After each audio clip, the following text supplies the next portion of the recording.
tanto tempo fazendo esse esporte, eu consigo entender também que é uma meditação ativa quando eu corro, sabe? É consciência, e eu tenho a mania de falar que é como se eu saísse e ficasse como um drone me observando, assim, percorrendo caminhos. Então, correr, e começou a aparecer em mim uma sensação de vida, sabe? Começou a dar sentido na minha vida, começou a explicar os porquês, tantos questionamentos que me levaram à droga, tantas coisas, então começou a amansar o meu coração. Fala, meus brutões! Seja bem-vindo no outro lado, onde a gente vai explorando e viajando nas trilhas vastas da sua mente. Com quê? Com duas pernas e uma grande vantagem de correr. Gente, hoje a gente tem uma conversa...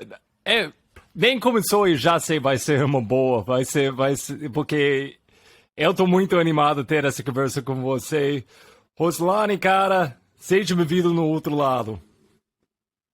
Bom demais de sair daí para largar, já agradecer, né? Agradecer esse espaço que a gente constrói junto. A vida é feita de espaços construídos, de momentos vividos. Eu estou muito feliz, feliz demais por poder falar um pouco da minha experiência, contar um pouco da minha história com o trail, com o esporte, e ainda mais agradecer porque existe esse esporte. O esporte está crescendo no Brasil, o esporte tem potência, e a gente vai viajar muito aí para esse ultralado maravilhoso, e espero poder compartilhar coisas boas que façam as pessoas colher frutos dessa experiência que a gente vai viver aqui no ultralado. Cara, como você tá sentindo? Você voltou... Quantos meses você tá correndo agora sem parar? Tipo, porque você tá de volta de uma lesão. Pois é, bicho. Tem um ano que eu voltei de verdade. Na verdade, vai fazer em março. Eu fiz uma primeira etapa de um circuito de corridas no Rio, em Praias Selvagens, e com 18 quilômetros, mas tem aí um ano que eu tô de volta no rolê, tô feliz, tenho conhecido muita gente e esperançoso para esse ano. Ah, cara, bom demais, bom demais. Eu tava te seguindo para um tempão, porque... Ah, cara, tem essa comunidade de trail maravilhoso, mas... é legal achar alguém que se vai na Insta, vai tipo, essa aqui, a gente gosta da mesma praia, sabe?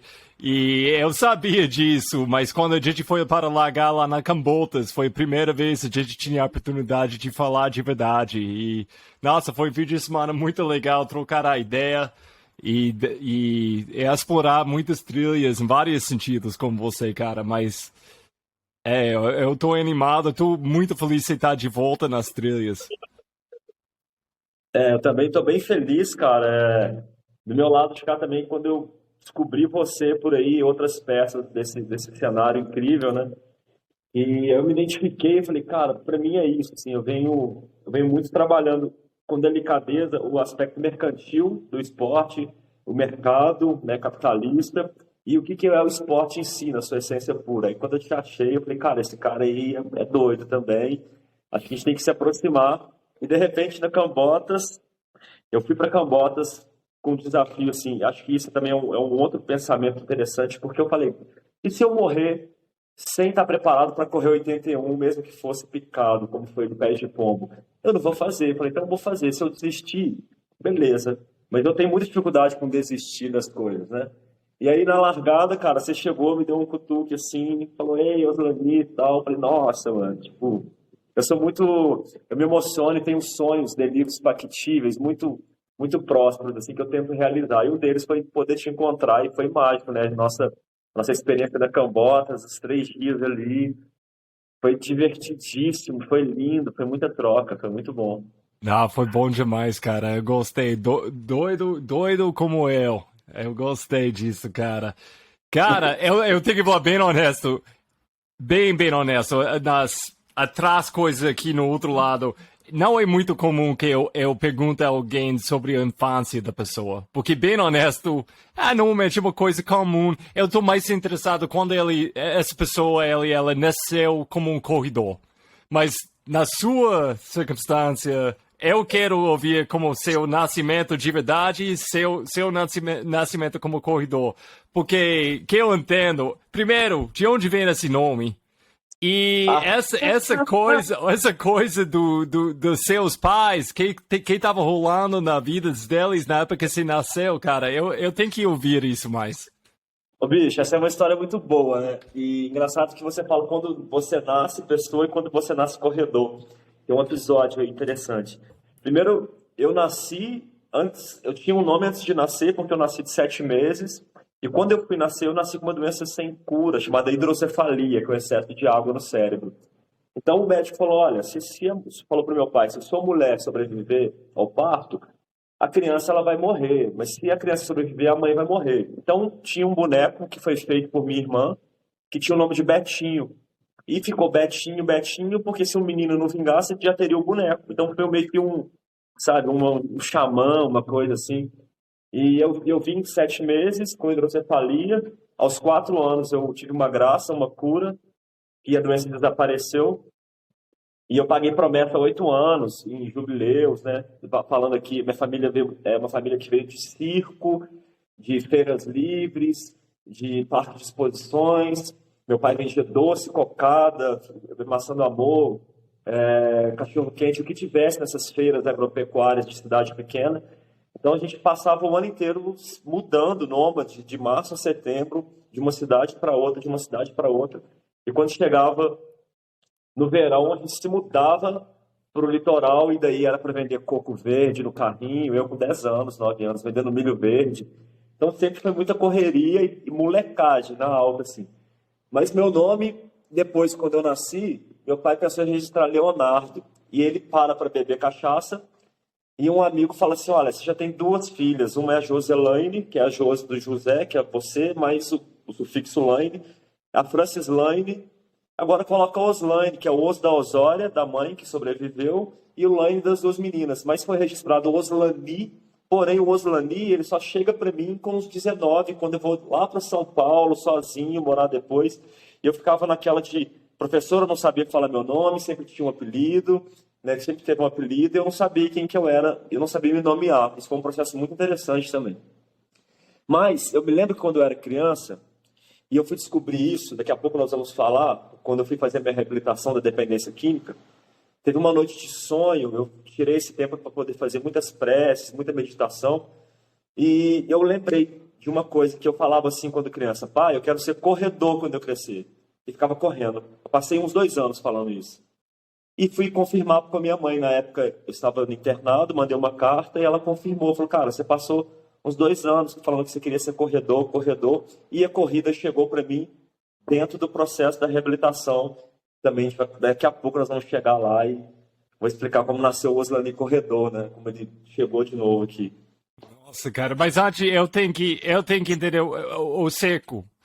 Seco, o que você aprendeu? Tipo, como criança? Porque isso é uma coisa, tipo... eu acho que qualquer criança vai imaginar isso como uma fantasia boa, mas como foi na realidade? Cara, meu pai ele atirava facas no circo, fazia as maçãs do amor, pipoca, o algodão doce, né? Tinha alguns animais na época ainda. E eu era um palhaço pequeno, um palhacinho. Então tinha números que eu interagia com o palhaço maior, meu primo, Vareta, que Deus o tenha. E aí era isso, cara. Era a função de armar o circo, cozinhar. Também é outra coisa que entrou em mim desde pequeno foi a comida. Comecei a cozinhar desde pequeno, tinha obrigação de cozinhar. E o circo era essa questão da molecagem, né? Era a palhaçada. E foi outra coisa que ficou muito em mim, que depois o Treio, quando ele chegou, ele falou: ó, você já tem esse software aqui, só fazer o upgrade nele e roda. Porque para correr trail, se você foi um bom moleque, se você pisou, pulou, correu, caiu, arrancou o dedão do pé, ainda arrancado, você foi lá e brincou de novo, pegou enchente, desceu enchente, subiu em árvore, isso muda, te dá um suporte para você correr trail, né? Então, assim, o circo tinha muito desse aspecto, e era um ambiente mágico, né? Mágico. Sempre era uma loucura quando meu pai ia tirar faca, assim, às vezes a gente ficava sendo o alvo, era sempre uma adrenalina nova e um mundo todo cheio de possibilidades novas a cada espetáculo, sabe? E se fazia muito família também, tinha essa coisa da comunidade do circo, sabe? A proteção, o amor, o carinho. dividia as coisas, dividia a comida. Então isso formou muito o que eu sou enquanto pessoa. Não, então Bem legal. você tinha essa ligação com o corpo, com uma idade muito jovem, mas você tinha um esporte como um moleque mesmo? Tipo, você jogava alguma coisa? Cara, quando moleque, eu nunca tive dom pra bola, mas eu tinha tipo, carrinho de rolimã, eu fazia todos os carrinhos de rolimã, delirava nos projetos e andei muito de skate. Andei de skate um bom tempo, então tinha bem noção do corpo e tal.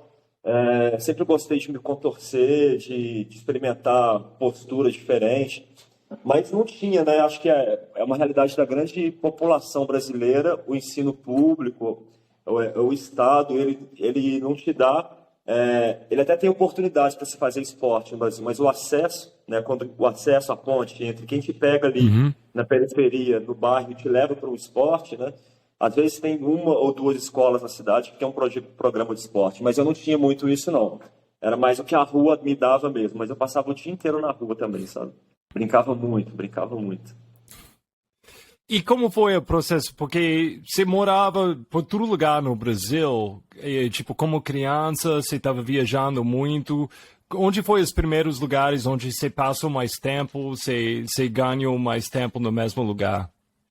Pois é, eu nasci em Juiz de Fora, Zona da Mata, e fiquei até os 16. Entre todo esse processo de feira livre, parque de exposição, circo, eu consegui estudar, fui fazer um técnico de eletromecânica na Federal de Juiz de Fora, fui trabalhar na indústria como técnico em elétrica e mecânica, e um belo dia eu queria ser militar, cara. Eu queria ir para as Agulhas Negras. Meu sonho era cair de paraquedas no meio da Amazônia e ter que sair de lá só com facão, comer cobra, matar. Eu tinha essa pira, assim. Eu não sei, meu pai serviu o exército, mas não durou muito porque ele aprontava muito. Ele ficava mais preso dentro do exército do que servindo, né? E eu queria viver esse sonho. E aí eu prestei um vestibular para poder entrar com um recurso de NPOR para facilitar a entrada. E na hora do exame de seleção, eu todo feliz, cara, quem tem uma fratura para corrigir, cirurgia de corrigir fratura, aí mais que depressa eu falei, eu? Na hora que eu falei, ele, dispensado. Aí meu mundo caiu, assim. E aí, cara, uma semana depois, uma irmã minha vai para São Paulo trabalhar num salão de beleza, e eu larguei tudo e fui para São Paulo ser faxineiro desse salão. E só que eu sempre gostei muito de estudar, de ler, de exatas. E aí eu comecei a pegar a beiradinha do rabo da cobra ali, me agarrei e saí da faxina, me tornei um auxiliar de cabeleireiro, fui estudando, até me tornar um grande profissional cabeleireiro e trabalhar em grandes empresas, no estado de São Paulo. E por lá eu passei 9 anos. Mas nesse tempo não tinha esporte nenhum, sabe? Não tinha nada. Foi uma vida que, inclusive, aí começou a minha trajetória com uma dependência química maior, porque vindo de circo, de parques de diversão, a gente amadurece muito cedo, né? Com 13 anos você já tem obrigações de um homem adulto. Inclusive a droga veio já com 13 anos, eu já tinha cheirado minha primeira cocaína, já estava fumando maconha, já tinha experimentado a minha sexualidade de um lado muito triste e terrível, porque como é outra realidade do Brasil, a gente não tem educação sexual em casa, nas escolas, então pensa que uma criança que desde pequena, nascida, sabia sobre a sua sexualidade, sobre o seu lado homoafetivo, jamais eu falaria para um pai que era atirador de faca, brabo pra caramba, super arrogante, machista. Então, teve tudo junto, né? Sexualização, droga, um mundo cruel, assim, visceral me abraçando, sabe? E aí, em São Paulo, eu entro de vez. Estava com uma trajetória toda bonita, ganhando dinheiro, trabalhando muito, como São Paulo exige. Mas aí a droga entrou de vez mesmo assim, me abraçou. E num relacionamento que eu tive, conheci um dia a droga mais pesada, que é o crack, enfiei de cabeça. Do mesmo jeito que eu enfiei minha cabeça no trail, eu fui para lá. E lá eu passei 9 anos. Você passou 9 anos com esse vício e até qual ponto chegou? De droga, eu tive 13 anos. Com crack, eu passei 7 anos. O que chegou? Chegou que eu tinha uma casa, né?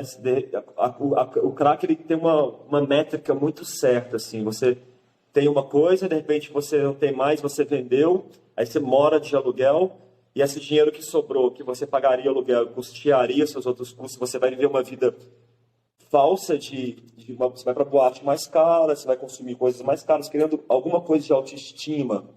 E o dinheiro acaba, o crack ainda está aqui, ele te tira do aluguel, bota na casa de um amigo, do amigo não suporta mais, você vai viver num barraco de favela, até que, no meu caso, chegou a paranoia nos últimos 3 anos. Desses 13 anos, nos últimos 3 anos, eu fiz uma experiência de ficar vagando de casa em casa, até que no final, os 6 meses, eu ficava perambulando em rua, porque eu tinha tanta paranoia que eu não conseguia ficar em lugar fechado. Me deu essa minha sequela da paranoia da pedra, foi isso. Eu consumi demais e me vi na rua com 54 quilos, muito mal, dependente de químico total, uma realidade como as pessoas veem de Cracolândia mesmo no centro, assim, uma alma perdida, sabe? Então foram 7 anos de crack, 13 anos de total flex, assim, de todas as outras substâncias que apareciam. Cara, agora 7 anos é uma coisa que a gente pode falar, tipo, no passado, assim, mas no momento, durante esses 7 anos, como foi a situação com sua família? Você falou, você tem 2 irmãos, né? E com seus irmãos, e deve ser, tipo, momentos onde a ficha caiu que isso não foi uma boa situação, e se tentou sair. Como foi esse processo? Tipo, ela estava tentando te achar e você estava Pois é, tentando sair? pois é. Cara, eu sempre fui uma pessoa do bem. E eu acredito que todas as pessoas nasceram para dar certo, sabe? Um projeto humano, ele é para dar certo. Só que existem várias circunstâncias, matizes, ocasiões, cenários que fazem com que a pessoa cresça ali e dê errado, né? Então eu sempre pensei que eu deveria parar de usar droga, mas é o vício, era muito difícil. Tive inúmeras tentativas sozinhas, inúmeras, inúmeras.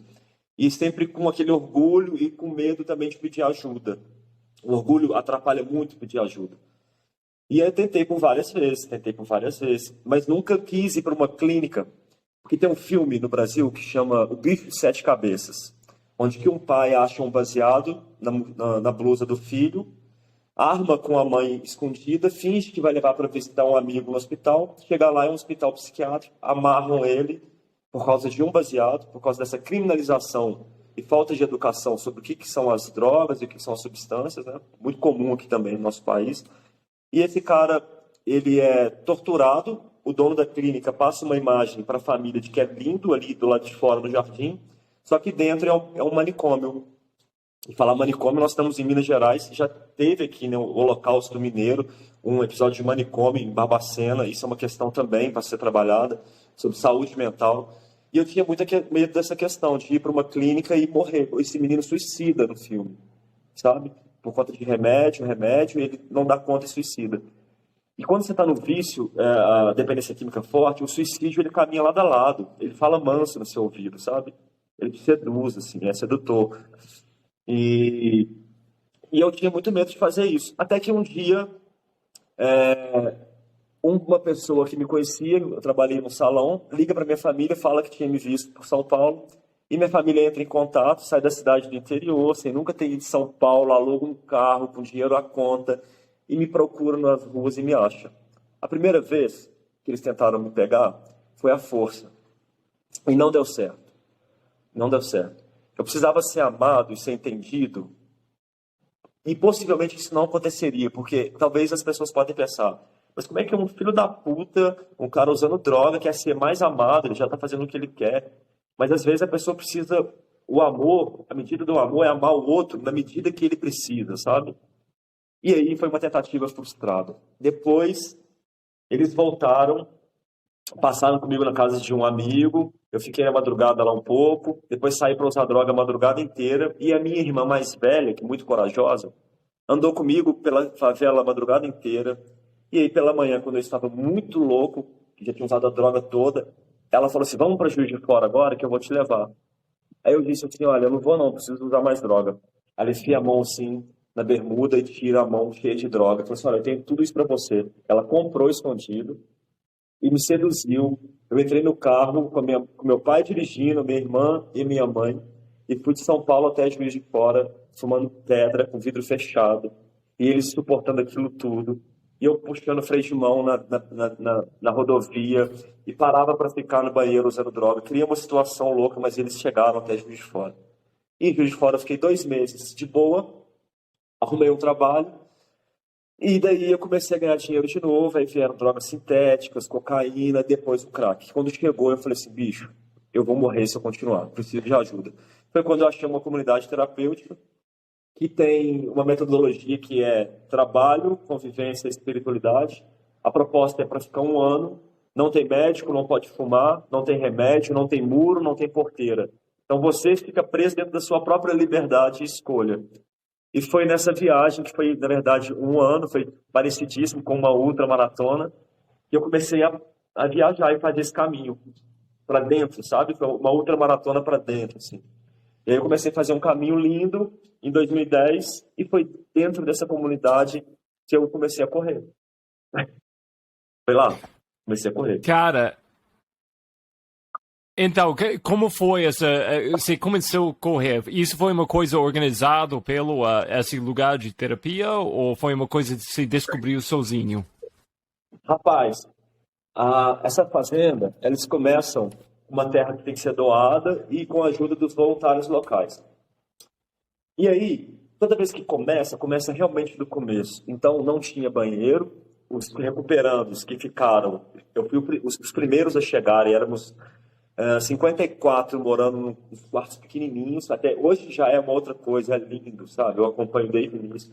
E tem no mundo inteiro. Só que no início não tinha muita coisa, então a gente teve que cavar fossa, a gente teve que fazer construções, a gente tinha que plantar nossa horta. E era um papo de maluco, porque assim, quando eu assisti um filme com o Leonardo DiCaprio, que tinha uma praia, e tinha uma comunidade que foi para uma plantação de maconha, aquilo estava vivendo, só que sem droga. E eu comecei a sentir o poder da sobriedade, porque eu deixei tudo de lado e comecei a me aproximar do princípio criativo, que podemos chamar de Deus, de universo, né?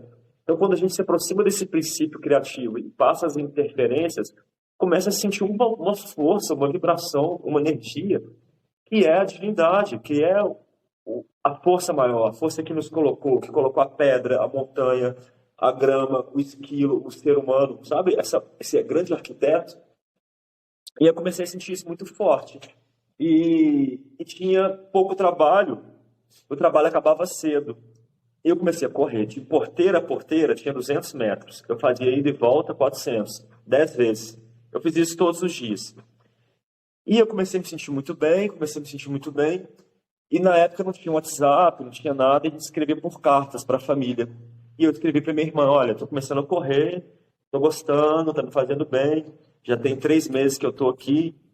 E ela me contava que do lado de fora ela corria corridas de rua, no ranking de corridas de rua de Juiz de Fora, 5, 10K, meia. E aí ela falou, cara, quando você sair, vou te aplicar um mundo que você vai pirar, você vai gostar. E mandava fotos das corridas. O que eu fiz? Eu ganhei dela um reloginho que marcava tempo e distância. E comecei a correr e marcar, correr e marcar, correr e marcar. Aí, por bom comportamento, um dia eles me deixaram sair e tinha um circuito de 12 quilômetros. 12 quilômetros. Eu acho que eu estava fazendo uma coisa tipo 41 minutos. Eu não lembro muito bem o que era, mas era um tempo muito bom. Aí eu anotei e mandei para ela. Uma semana depois chega a carta. Ela falou, cara, você está marcando errado. E cada vez eu diminuía meu tempo, sabe? E assim, descalço, às vezes não tinha tênis, porque eu quis fazer uma experiência bem diferente do que é em clínica. Clínica as pessoas mandam muita coisa para o dependente químico, isso atrapalha, eu acho. Eu não pedi nada, eu vivi com a minha roupa, sabe, com a comida que tinha lá, com a providência que chegava. Quando eu ganhava um bombom, eu queria dividir para todos os meus irmãos que chegavam dentro da fazenda, sabe? Eu dividia. Essa experiência eu gosto muito. E aí eu comecei a correr e conversar cada vez mais com ela. Passei 1 ano nessa fazenda, foi maravilhoso. E quando eu saí, me inscrevi para uma prova de 5K e cheguei em terceiro lugar. Aí depois tinha uma outra prova, estava sempre no top 5, top 5. Aí os caras da minha cidade começaram a olhar para mim assim, falar, bicho, que menino é esse aí que tá correndo, tal, que tá pegando pódio? E aí fiz amizade com uma galera de Juiz de Fora, muito massa, pessoal que na época era vida ativa. E eles começaram a me jogar nas corridas, eu entrei, de repente eu estava inscrito num duatlon, cara, chama Duatlon Thiago Machado, um grande atleta que teve em Juiz de Fora, faleceu do coração. E eu alinhei de mountain bike, uma mountain bike velha, no meio de só máquinas. Cheguei assim, os caras descendo só bicicletão, máquina de 60 mil, 20 mil. Eu de mountain bike, Alpha Mac, putz, era parada muito doida. Aí eu corri, fiz as duas boas corridas, encaixei no pelote da bike, os caras me xingando, tipo, quem que é esse cara aqui? Conclusão, cheguei em sexto no duatlon, daí eu falei, ah, cara, eu quero triatlon. Aí comecei a nadar, experimentar triatlon off-road, os campeonatos de triatlo por aí, e enfiei nessa cabeça aí, fui embora pra corrida. Assim começou tudo. Cara, então, olhando para trás, você estava correndo ponteiro por ponteiro. Isso é quase uma prisão, em comparação com o que você está fazendo agora, correndo livre nas trilhas. Quem foi que deu o gostinho, o sinal que isso foi uma coisa para você, você acha? Você acha que foi uma coisa de só estaquear suas pernas, ou foi uma coisa que você sentia aquela dopamina da corrida já? Perfeito, Rod. Eu acho que tem uma terceira coisa ali que nós vamos chegar. Primeiras coisas, tinha o físico, né? Eu não podia ficar. É muito comum que você vai para uma comunidade que come, come, come, chega na hora do almoço, você come, no café, 6 pães, né? Ainda mais lá que é uma comunidade que abraça todos, vinham pessoas da rua.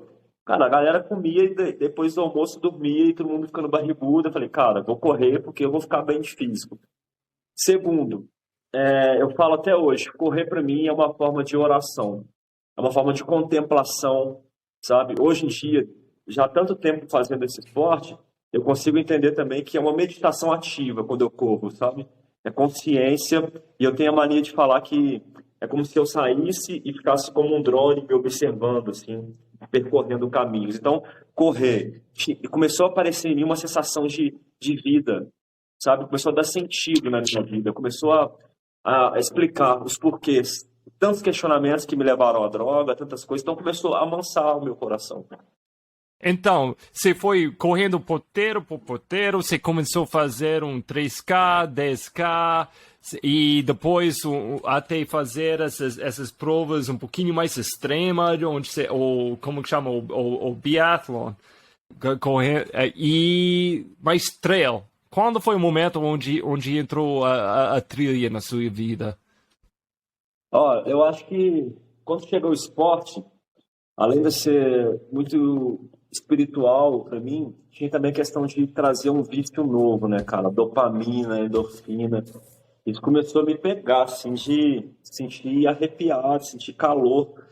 E eu sempre fui um menino, nasci de 7 meses, então assim, eu tenho pressa, sabe? Eu quero chegar logo e sou muito hiperativo, tenho muita dificuldade para parar.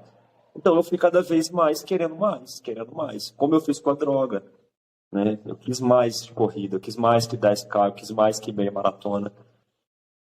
Só que passei ali pelo triatlo cross country, não foi muito a minha praia, apesar de eu amar o mountain bike.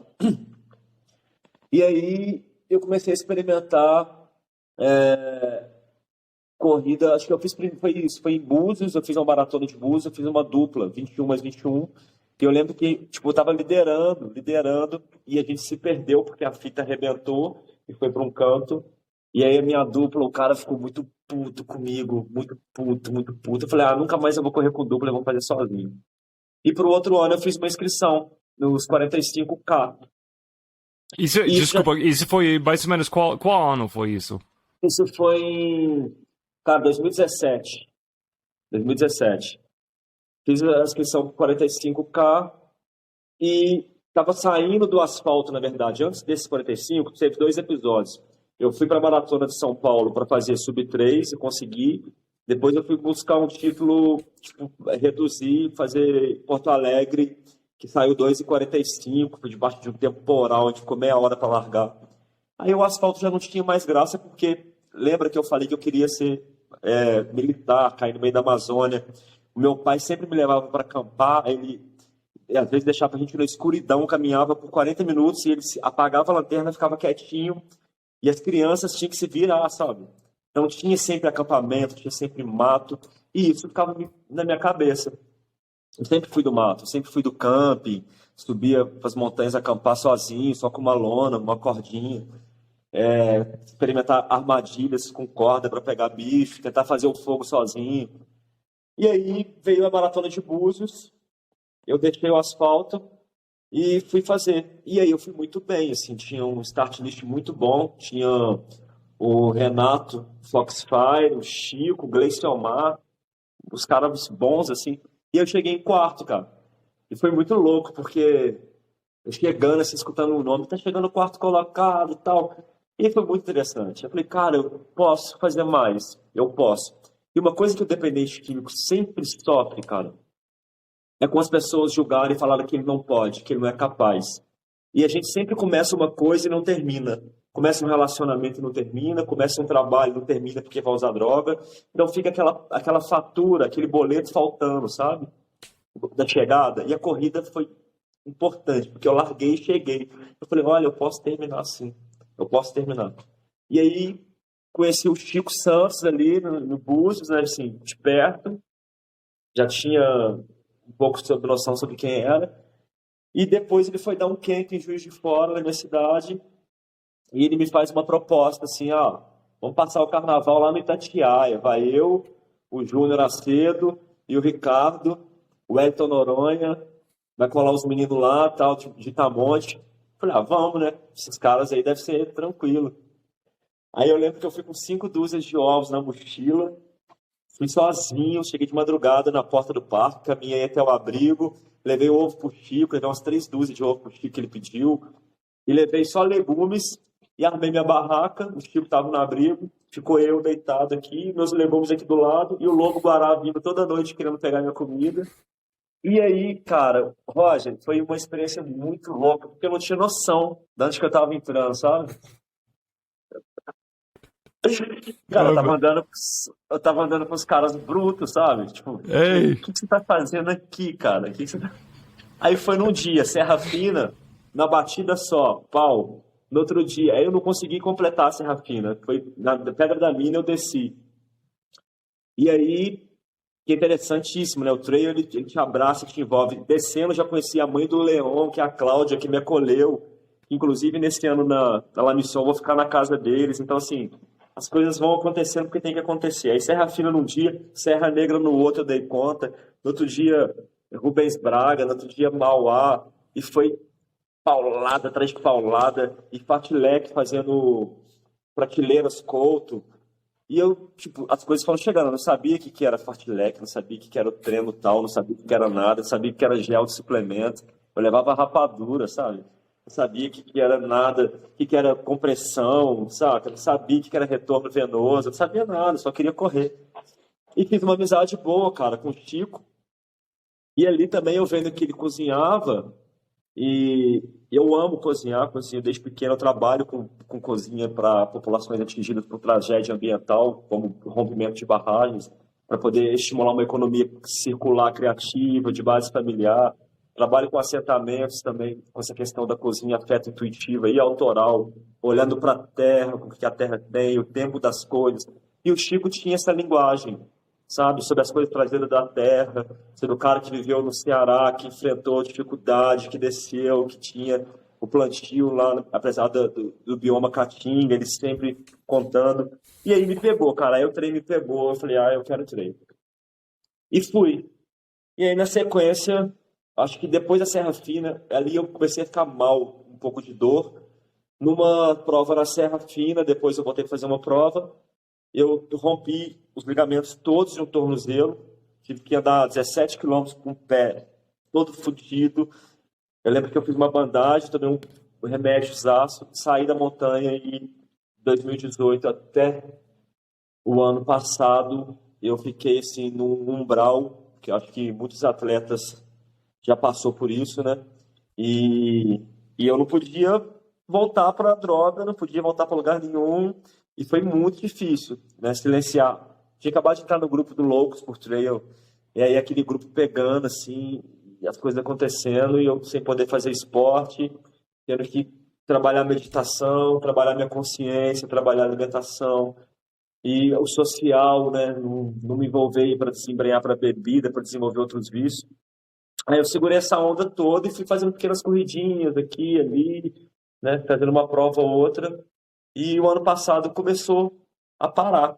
Uma lesão que a princípio é de piriforme, com ciatalgia, nunca fechou um diagnóstico, porque nunca teve edema, mas eu acho que tem a ver com processos mentais, a minha hiperatividade, né? Entendendo o corpo como um todo, o corpo sutil, energético, né? Até as questões fisiológicas, de estudos fisiológicos.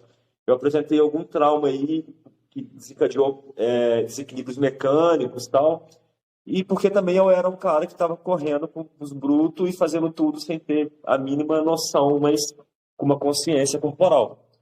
E aí foi isso, cara. O treino chegou para mim assim e eu entendi que era o meu esporte, sabe? Falei, aqui é o lugar que eu quero. Porque eu penso assim, a gente falava sobre isso, né? Olha uma montanha. Outro dia nós fomos a Ouro Preto com a família, o pessoal falou assim, ó, nós vamos tomar um vinho ali. Eu falei, olha, eu vou no pico do Itacolomi e já volto. Como assim? Eu falei, vou, sabe? Peguei e saí correndo e fui, tipo, não tinha comida, não tinha nada. Na volta me deu uma hipoglicemia louca, assim, mas eu fui e voltei. Então, assim, o trail, ele faz isso, sabe? Foi aí que eu decidi fazer esse esporte.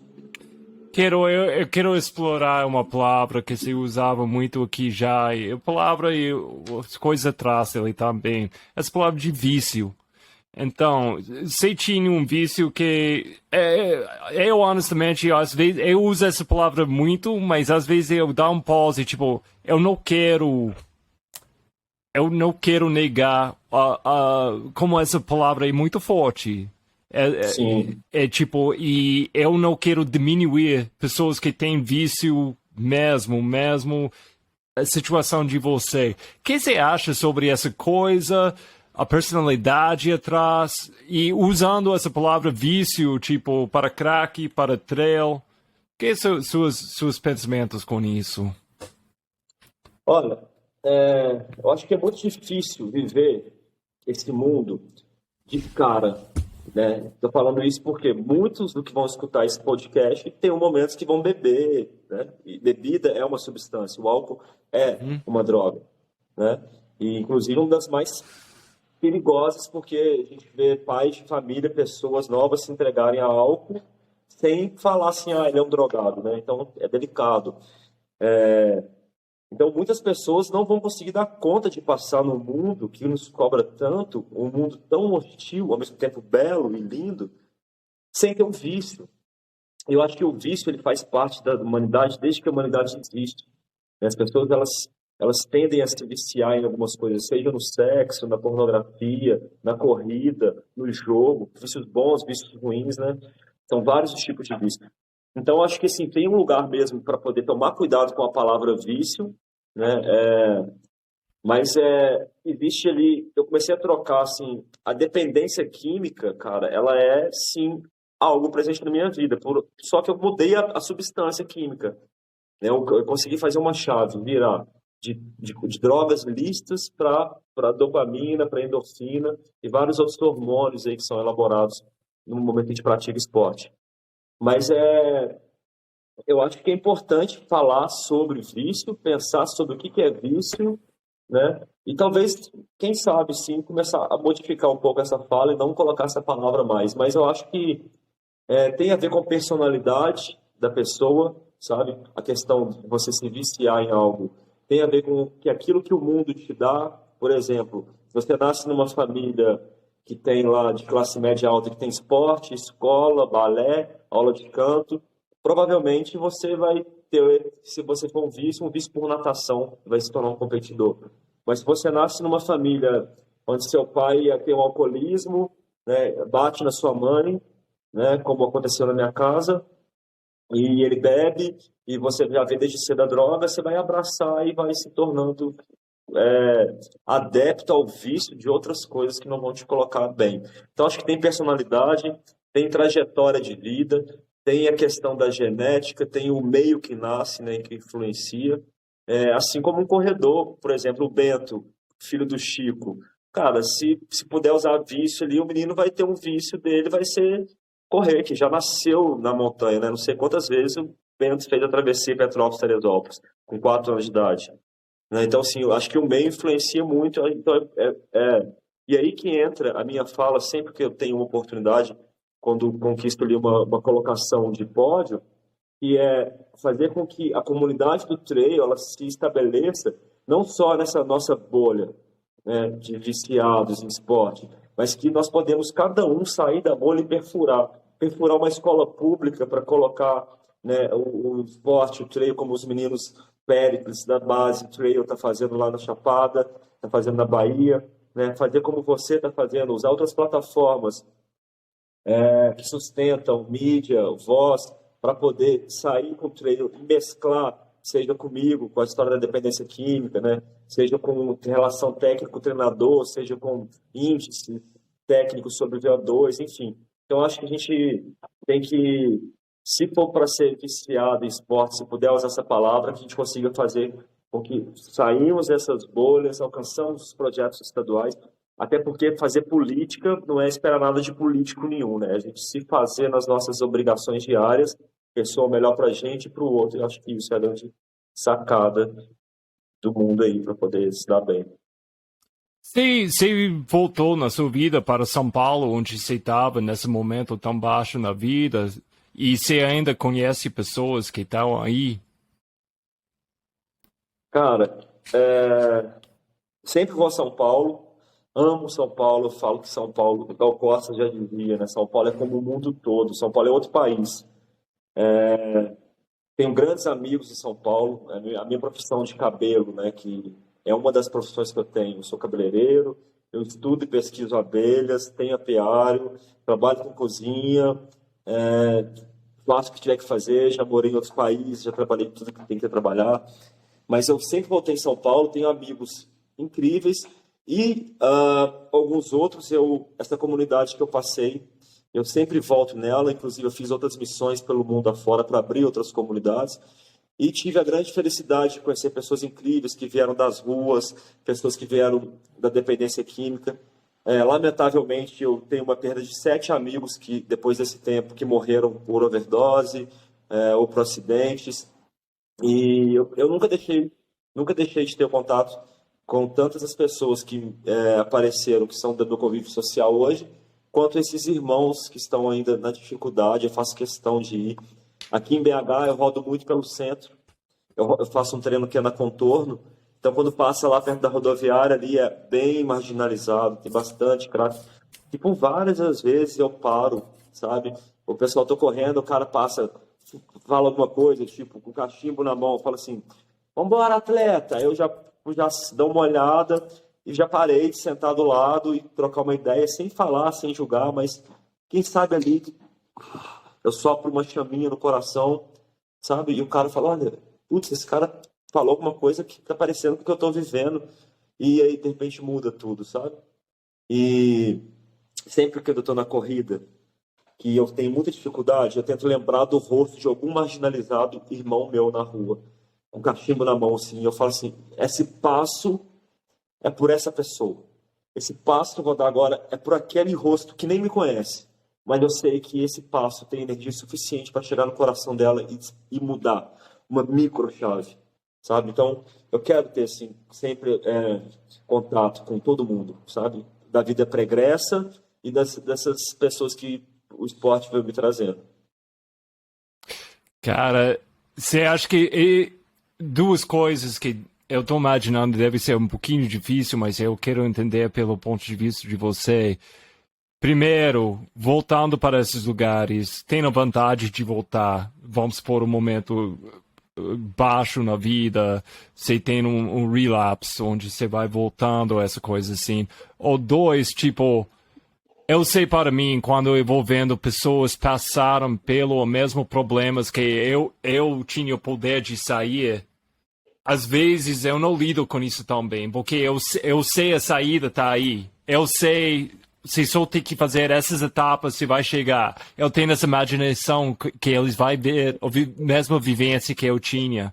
Então, às vezes é difícil para mim ajudar pessoas que até passando por coisas bem parecidas que eu já passei. Então, você tem essas duas coisas, você tem um jeito de lidar com isso? Cara, é importante, é uma pergunta muito importante, né? Quando a gente passa no processo de recuperação de dependência química, você escuta assim, ó, se você tiver que ajudar alguém, não vai sozinho ou não vai lá. Só que tudo isso que eu contei, eu passei 6 anos depois de 2010 até 2016, completamente sóbrio, sem nenhuma substância. E eu tinha a real vontade de voltar.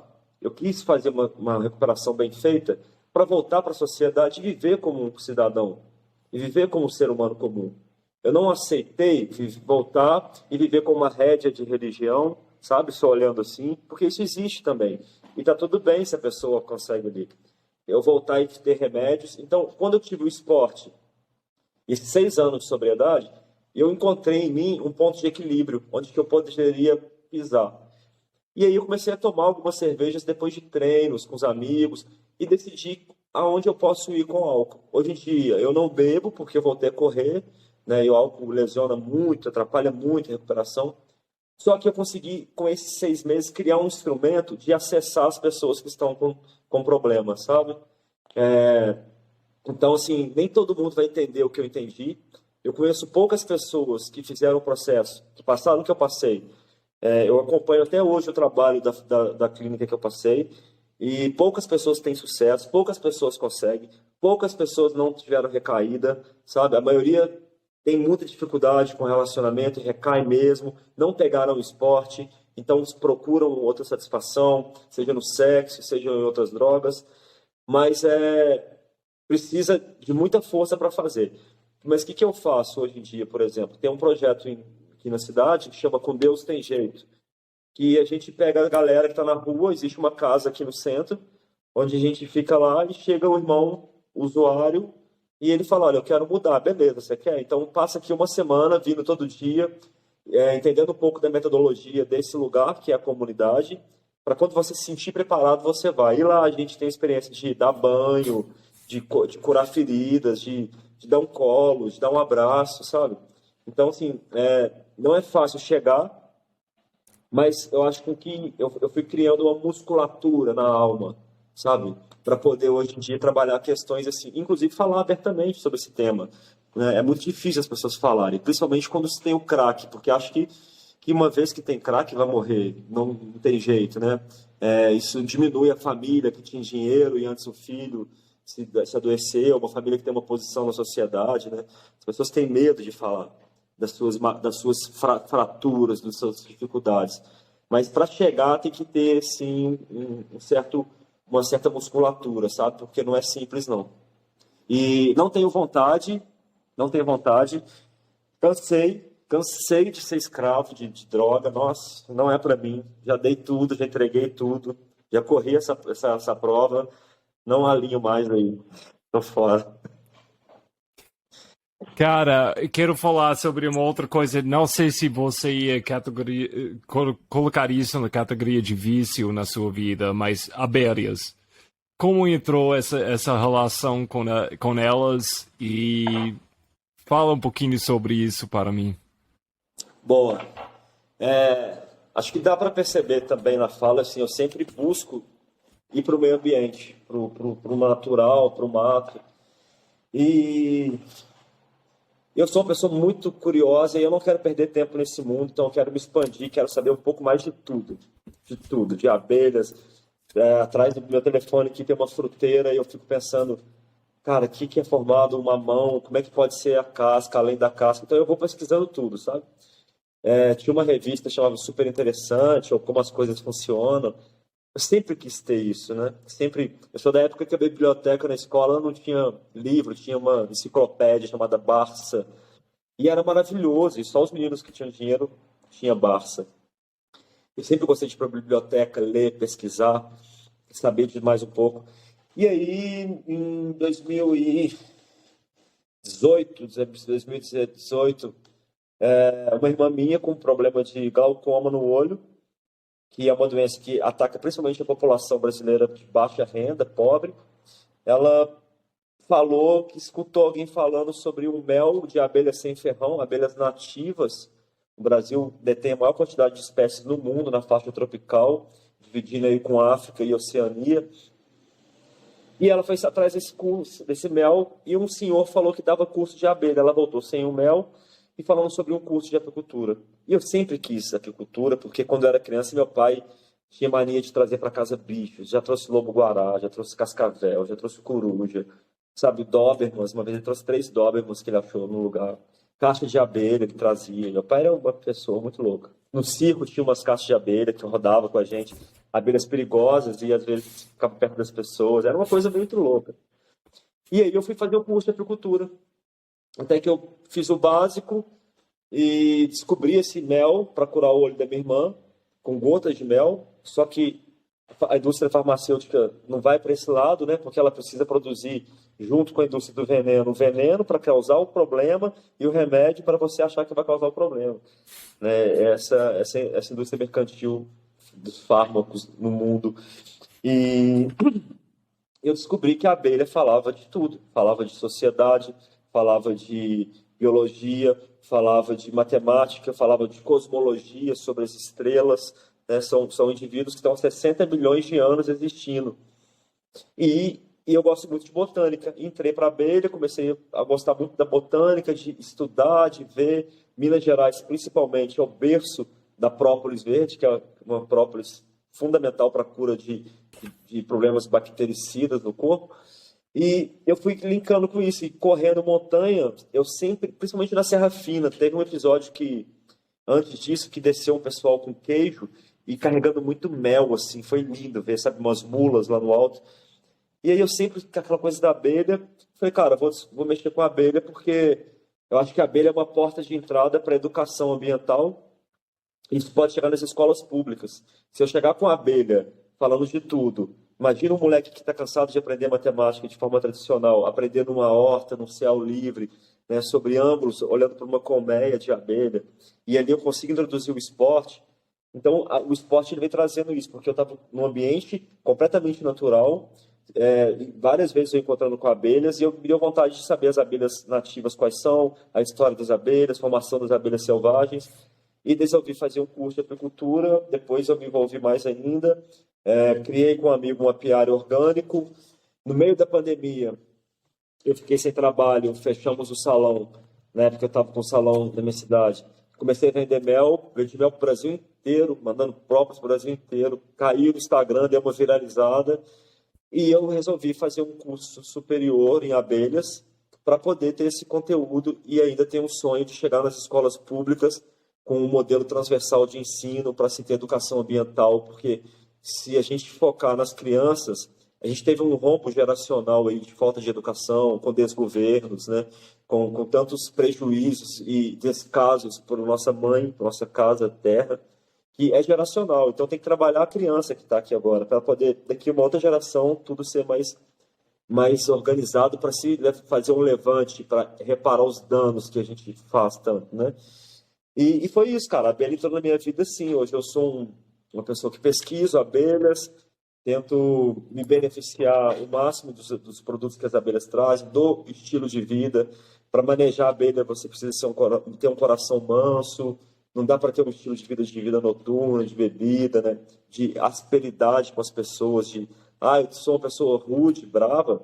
Não tem como ter relacionamento. E não sei se você viu no dia da maratona no Pé de Pombos, quando a gente fez uma parte de charco, assim, tinha uma parte cercada que tinha uma caixa de abelha.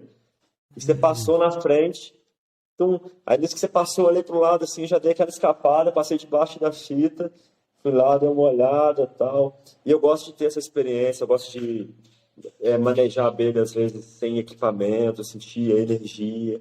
E, na verdade, a abelha com ferrão, que é a que eu mais trabalho, ela tem muita adrenalina, porque a gente está falando de um animal selvagem que mais mata, né?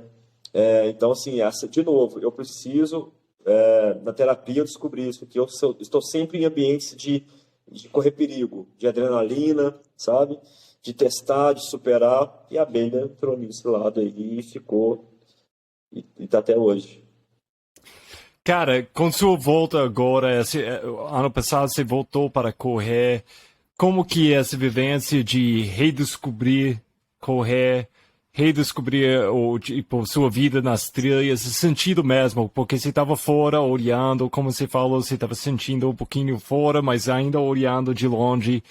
Como foi ano passado de finalmente voltar para as trilhas, estique, tipo, suas pernas mexendo nas trilhas e como você está vivendo essa vivência essa vez e como vai ser diferente do que 5, 7 anos atrás?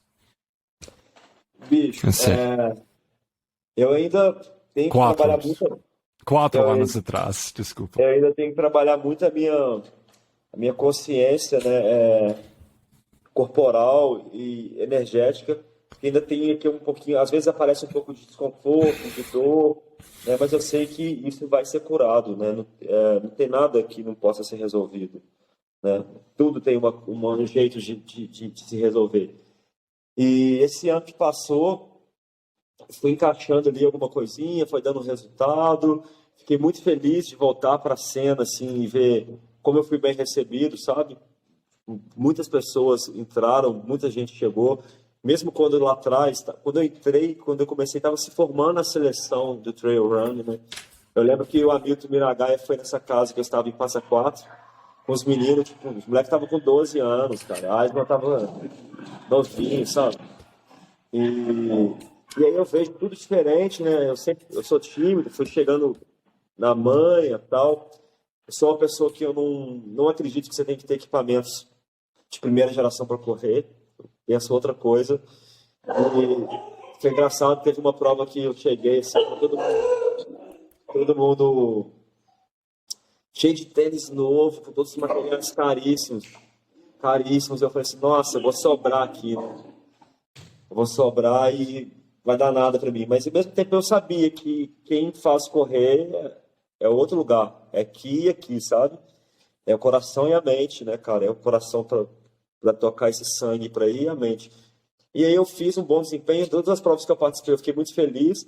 E eu ficava naquela assim, cara, eu preciso fazer o ultra, eu não quero ficar fazendo prova, né, com menos de 30 quilômetros, com menos de 45, mas eu vou colocar até 30 para mim esse ano. Fiz as provas até 30, foi muito bom mesmo, assim, procurei. A minha maior dificuldade é entender o passo para ser dado, sabe? Não ultrapassar, porque eu acho que eu me machuquei também por isso. E eu fiz algumas provas do calendário, algumas provas mais comerciais, mas fiz e deu tudo certo. Tinha tentado alguns treinadores, bons treinadores, né, do cenário aí, mas não me identificava muito. E aí fiz o calendário todinho e até que no final tinha os 81 do pé de pombo, que era 2 dias, né? Foi até muito engraçado que na noite fizemos 11h25 e para dormir nessa noite fiquei num hotel. Eu tenho muita dificuldade com barulho, a paranoia da droga me deixou com muito sono leve. Se um barulhinho pegar, eu já acordo. E aí eu dormi 2 horas para largar no outro dia, 45. Eu falei, nossa, por que eu estou fazendo isso? Não tem nada a ver, sabe? Que viagem é essa? O que você está fazendo? Você vai... Pra quê, cara? Fica aqui e dorme, sabe? Mas algo dentro de mim me chamava para a montanha e falava, vai pro mato, vai pro mato. E aí fiz e vi que eu realmente podia dar um passo a mais e arriscar. E foi lá no pé de pombo que eu estava correndo com o Juliana. E aí, cara, foi, pô, prazer te conhecer pessoalmente, ser uma cara que eu já sigo. E começamos a falar de La Mission. Ele foi e falou assim, bicho, eu vou fazer 80 quilômetros. Só que ele estava correndo só a prova de 45. E a gente correu um bom tempo junto. E chegou uma hora que eu deixei ele e avancei, né? Você já tinha escapado. E eu fui. Eu falei, cara, se esse cara tá falando que vai fazer 80K, eu também posso fazer 80K. E aí fiquei com isso na cabeça. Na sequência, fiquei sabendo da corrida ancestral do Vitor. Me encontrei, cara. Foi para mim, assim, a alma gêmea, sabe? De que é correr, né? De ver as questões como são trabalhadas as valências, o que é necessário para a vida, esse ritmo de dar sentido. Será que precisa de um material caro? Será que precisa de investir tanto? Será que precisa de um relógio? De tá. E o cara me mostrou que, inclusive, com o valor que ele cobrava ali, né, do serviço, que todo mundo pode ter esse acesso. Isso eu acredito muito. E aí eu decidi fazer um calendário esse ano de provas maiores, né, começando agora com Indomit, março, 50. Depois eu me inscrevi no calendário da WTR para poder. Foi um plano que eu fiz com a minha mãe, fiz a inscrição da temporada inteirinha para poder viajar com a minha mãe para os lugares de prova, curtir. E tem Evolution também, 64, Indomit em agosto.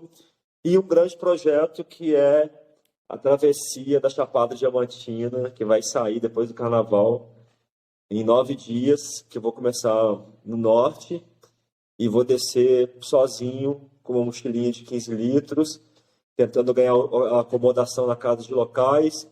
Vou documentar isso tudo, fazer uma experiência de cozinha também, fazer um resgate da cozinha ancestral baiana, do povo baiano. E estou com o apoio do pessoal da base, de novo, base Trail Run, pessoal da Chapada. Então tem isso no meio e outras aventuras que podem vir. Então estou muito confiante, cara, estou muito feliz, sabe? Me mudei para BH, né? Todo momento feliz, mas também de mudança, muita coisa acontecendo na vida pessoal. E escolhi ficar em Belo Horizonte porque o cenário aqui é fortíssimo, a comunidade trail aqui é fortíssima, ela é diversa, né? Tem pessoas de todos os tipos e é um mega ambiente para poder treinar. Do ladinho nosso tem a Boi Preto, que é fantástico, tenho trabalhado a Boi Preto. Então vou ficar aqui, fazer minha base aqui e espero poder concluir, fazer um ano maravilhoso de dar um passo na evolução, né? De me melhorar como pessoa. Eu gosto disso, de me melhorar, sabe? Fazendo isso eu estou bem feliz, porque eu sei que eu estando melhor, quem chegar perto de mim vai poder ter algum benefício disso. Cara, sensacional. Aqui, para mim, eu quero saber, tipo, você fala muito com seu irmão sobre esse momento, tipo, quando ele cheguei para te buscar e para te salvar dessa vida de pedra, mas ele fez com uma pedra mesmo, que foi uma tática muito diferente. E olhando atrás, agora você falou, você tinha amigos que morreram, tipo, que estava próximo com você nessa época. Você fala sobre esse momento com seu irmão muito? Falo, cara, a gente fala o tempo inteiro. Hoje em Belo Horizonte eu moro com uma irmã minha, que é a que me levou para a corrida, né? Que falava das cartas. E estou passando agora uma fase, assim, bem louca. Tipo, tô com o emocional bem delicado, tudo delicado. E tenho dividido muito com ela, o tempo inteiro eu falo. Inclusive, é uma situação que eu passo bem parecida do relacionamento que quando eu me afundei na pedra. Assim. Então, a gente, excepcionalmente esse mês, o que mais a gente tem feito é relembrar momentos, falar sobre esse tempo, falar também do tempo que a gente era criança, porque tinha umas coisas na minha cabeça que eu não sabia que ela estava no quarto, quando a gente era pequenininho, e a gente começou a reviver momentos juntos. Então, eu tenho a grande sorte, eu acho que se você tem irmão, quem está escutando tem irmãos, tem família, o grande segredo é pedir perdão se existe alguma lacuna, sabe? O grande segredo é dar o primeiro passo sem esperar nada, mas não perder tempo nessa vida com rusga, com questões pequenas que separam você dos seus irmãos, dos seus amigos, né? Acho que a grande mensagem, o esporte traz isso muito. O esporte, ele te remete inteiro. E assim, eu falo muito o tempo inteiro sobre essa tática que ela teve, foi muito esperta, né? E essa minha irmã mais velha, ela é casada, e o marido dela também, que foi um namorado de infância, que depois se separou, foi um cara que foi pro crack também, passou 15 anos preso, sabe? E num país onde as pessoas falam que bandido bom é bandido morto. E você chega para esse cara hoje, olha, um cara recuperado, íntegro, pai de família, excepcional, de um coração gigante, que é uma característica do dependente químico, é isso, né? Entrar de cabeça, assim. Então, se nós somos seres bons, sabe? Nós, pessoas machucadas pela droga, pelas fraturas sociais, nós temos um coração gigante disposto a amar, e muitas vezes você escuta, meu filho é tão bom, mas está sofrendo na droga. Olha, tem um parente drogado, mas você tem que ver que pessoa boa. Então, sabe? Tem chance, tem jeito, e é importante falar. Acho que quando a gente fala, a gente vai deixando para trás, né? Vai tirando daqui e vai jogando. É um pouco disso. Cara, eu tô muito feliz Você faz parte da comunidade de trail, ainda mais faz parte da comunidade de trail aqui em Belo Horizonte, perto comigo, e a gente tem muitas trilhas para explorar juntos, em frente. E eu acho que você está levando um ponto de vista que vai ficar muito importante para muitas pessoas. Ouvir sua história, ganhar inspiração com suas palavras. E eu acho que você tem grandes coisas em frente. E, cara, muito obrigado por essa viagem. Eu acho que você tem que voltar no futuro, no outro lado, para explorar ainda mais, porque esse bate-papo mal começou, na minha ponto de vista. Nossa, verdade, cara.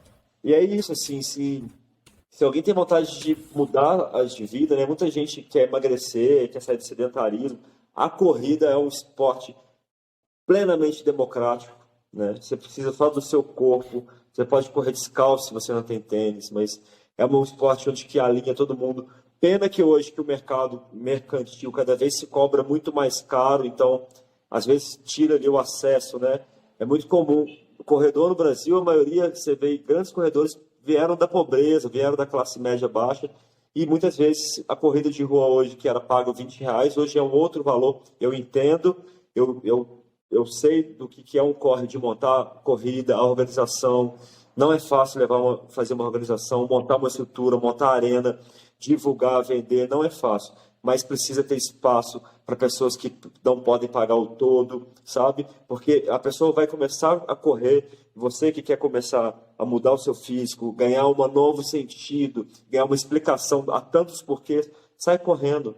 E uma hora você vai chegar a ter uma experiência de se alinhar numa prova, ou que se não tenha, segue a gente, dá uma fuçada no Instagram, no perfil do Roger aqui, o meu. Com prazer eu vou poder falar sobre, indicar uma trilha, indicar uma estrada e tentar divulgar o máximo de conteúdo.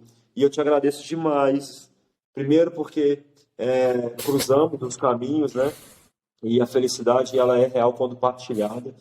E agradeço a todo mundo aí da comunidade de Teia, principalmente de BH, que me acolhe, que vem me acolhendo.